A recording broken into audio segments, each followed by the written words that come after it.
ভগবানের অশেষ কৃপায় কিছু সংখ্যক দরজাল মহিলা হল আসন, যারা তোমারে খাইতে সইতে হাঁকতে সব সময় খালি শুনাইবা যে আমরা ফুলারে যে কষ্ট করে বড় করছি, তোমরা কি তা বুঝবাই? ও তারার মনে হয় আমার মা গেছিলা জঙ্গলও লাখি কাটার, আর তখন দেখছেন বাচ্চা একটা বে বে করিয়া খান্দে।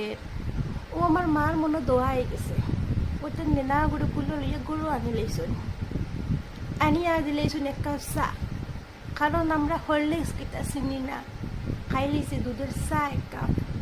আর ভাত খাইতাম তখন আমরা শুটকি আর শীতল দিয়া, কারণ মাছ মাংস এটা তো আমরা লাগিয়া নাই। স্কুলের বাড়িতে তো আমরা গেছিও না, কোনো মতে খালি অঙ্গনবাড়িত গেছি, কোনো মতে অঙ্গনবাড়ির একটু পড়াশোনা করছি।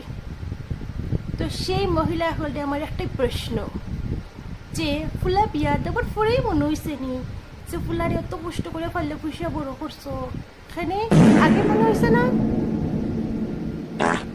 আমরার মা হলেও সেম কষ্ট পাইছেন, সেম কষ্টে পারলে পয়সা বড় করছেন, কিন্তু কোনোদিনও মায়ে শুনাইছেন না আমরারে যে তোমরা যে বিয়া করিয়ে একবারই যেইরাই গিয়া তোমরা ঋণ পরিশোধ খেয়ে করবো, তোমরা যে এত কষ্ট করে পারলে পয়সা বড় করলাম।